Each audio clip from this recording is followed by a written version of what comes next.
Good morning, everybody. So I thought I would jump on this camera while I'm driving to my first client's house. Cause like this commute is an hour. So in my last 30 minutes to the client's house, I was just like, let me hop on here and give my 2 cents on Love and Hip Hop Miami last night. Cause y'all know I already told you I can't like legit sit down and watch every episode or watch the whole episode and take notes on it because I'll trail off. Like I was going in and out at certain parts, so I wasn't really paying attention to it all the way. But the parts I did pay attention to, I was just like, OMG. So let's see where. And this episode was mainly about Trina and Trick, it looked like to me, because that's who the main people was in this episode. So I was just like, okay, because I ain't even watch it from the beginning. I came in on the tail end of Amar talking to her boyfriend about Julian or whatever. And he was like, look, you just need to leave him alone. She's so wrapped up into how he made her come from poverty or whatever and can put her on and stuff like that. But my thing is, and I see where she coming from, because he sound like those type of people who know if somebody down, like somebody got heartbreak or whatever like that, that person desperate for your love and attention or your need, what you have for them or whatever. So he preyed on her. It sound like he would be preying on other people to, like, he knows what you know what I'm trying to say, like he knows what they need, so he'll go after that person, and once he has them hooked and falling in love with them and doing all this other stuff and praising his name, then he'll start doing sneaky shit. Like he'll start taking 10% here, or an extra $5 here, extra this here, extra that here, until where you don't even notice that you missing this money or this whatever. And then in the long run, you look back at your books and you like, yo, he done took all this money from me. I ain't even realized it and stuff like that. So he seemed like he that type of person to do that. Because Amara, like, well, he did all this stuff for me. I can't see him doing that or whatever. So she blinded by what he can do for her. Then we see Trina and Trick. They talking about the all girls tour or whatever like that. And when she did that, he suggested Nikki Natural, whatever like that. That shit was so funny when Trina was talking to Joy, and she was like, Trick had suggested this girl, Nikki Natural. I ain't never heard of her. I was like, Trina done shaded the shit out of her, because Trina be knowing people in Miami and stuff like that. So she was like, I ain't never heard of her, and never heard of what she do or nothing like that. I ain't seen no video, I ain't seen no nothing, but I'ma listen to her or whatever on the strip for Trick. So I didn't think the girl could do all. She was corny to me. I was just like, what in the fuck? She was all that.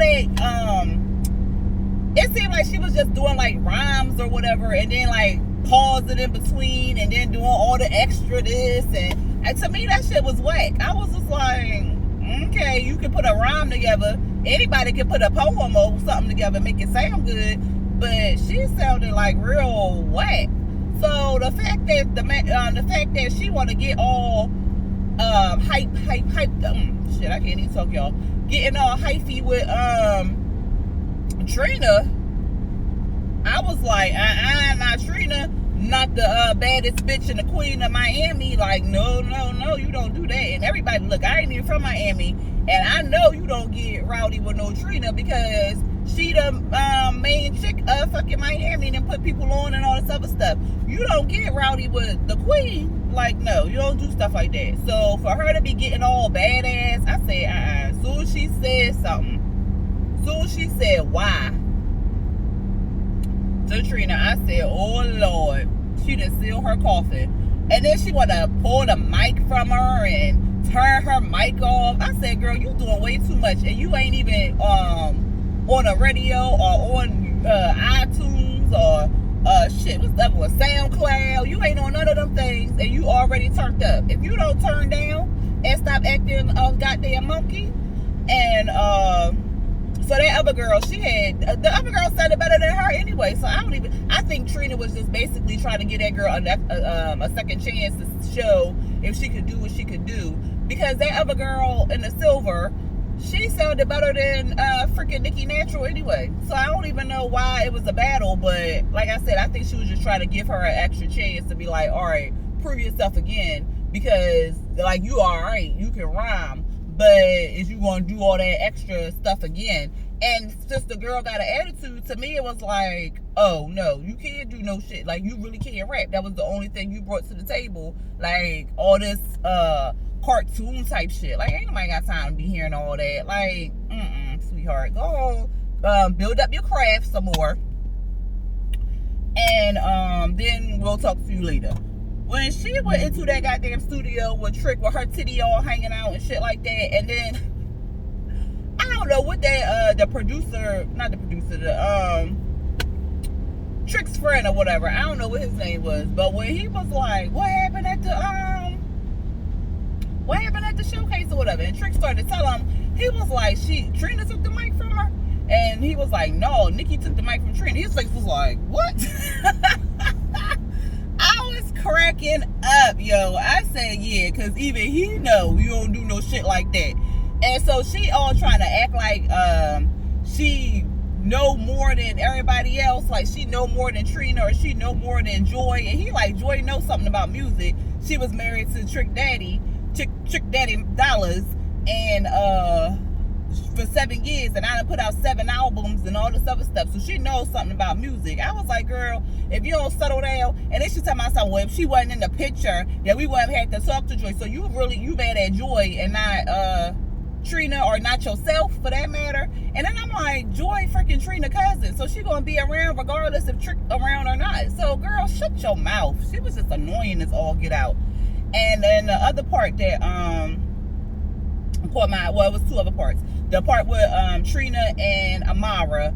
Trina was talking to Amara like she was Julian, and I was like, yo, is she about to pop off on Amara? Not like purposefully, because if Amara didn't do anything to her, but the way she was talking to her, it was like she was talking to Julian, and she was just like, yeah, Julian, because you done. Like, she was just going in, which she got a right to. This man that stole $300,000, he lucky he ain't dead. And even when Trina had met up with Trick at his restaurant or whatever like that,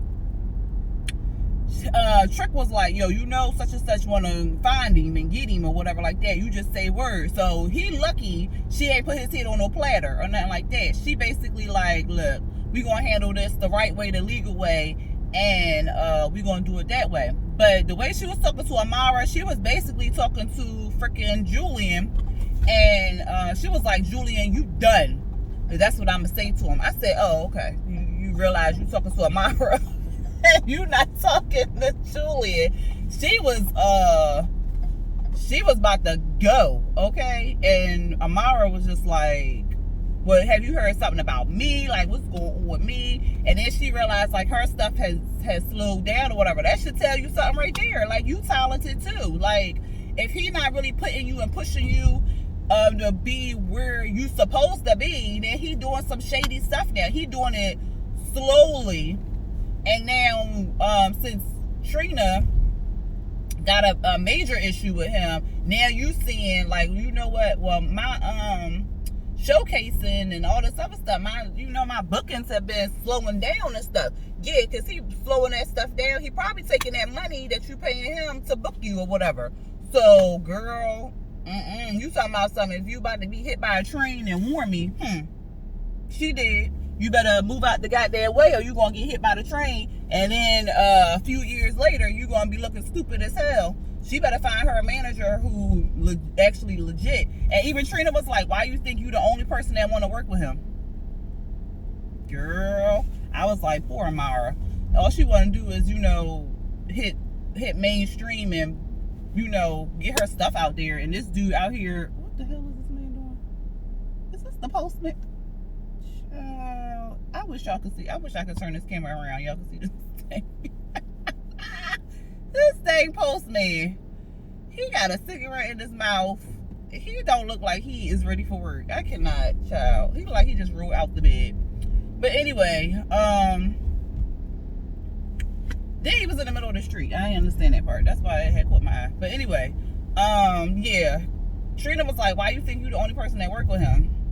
That should be a wake-up call there. Why is you his only client? That don't even make no sense. I hope she finds somebody because she is, like I said, really talented and stuff like that. And she is beautiful. So I hope they find somebody, or she find somebody who's going to manage her or whatever. And then the last part was Jocelyn Hernandez, baby. She on her little yacht or whatever with her new boo. I think they supposed to be on Marriage Boot Camp. Or what was this? The hip hop version of Marriage Boot Camp. I think they on there. I know Jocelyn on there. I can't remember what the man looked like, but I'm assuming it's him since they on this show together. That should be quite interesting. I might pop in and watch that. I don't know if I'm gonna review it or not, because like Fridays, if I'm doing something, because I think it's gonna come on Fridays. If I'm doing something, I'll be recording that same night, and then I don't want to get backed up for other stuff I got going on. So I don't know. I might pop in and watch it and see how the first episode go, and then I might do a review. But anyway, she was on there with her boo, and then Trina and Trick came on there to meet her. So she was just saying, like, you know, Elena was toxic for her, and I forgot how many fights she had got into it with people. She got into it with Tommy. We knew she had got into it with Mimi. And who else she got into? Oh, Dime. I remember that one when she got into it with her. And then because which Dime kept calling her Chanela. What is it? Chanela something. And then she got into it with somebody else. I can't remember. I know it was Tommy, Mimi, Dime, and there was one more person she got into it with. But whoever, I was like, damn, I forgot she got into it with all these people. And then in the end, she got into it with freaking Stevie. So I was just like, Lord, this is too much. So she basically trying to, now she into it with some other girl. She kept calling her Piggy. I was like, that's just wrong. Why you keep calling this lady Piggy like that? So she just kept calling her Piggy, talking about, yeah, Piggy this, Piggy Donna, or whatever. So we're going to see some drama between them two coming up soon, as you know. But that was all that, yeah, I think that was it. Because I don't even remember what Trina and Trick was talking about. But yeah, that was pretty much all I pulled from that episode. Look, y'all, I'm giving y'all 12 minutes. Because that's all that really like stood out in that episode was that, and the whole thing at the showcase or whatever. But yeah, y'all tell me what y'all thought about the episode, and if you like this little snippet of a video in my car going to work, then hit that like button and hit the subscribe button if you're not already subscribed, and then hit the notification bell so you can be ready for when I drop more videos or whatever like that. Anyway, y'all, until next time, peace.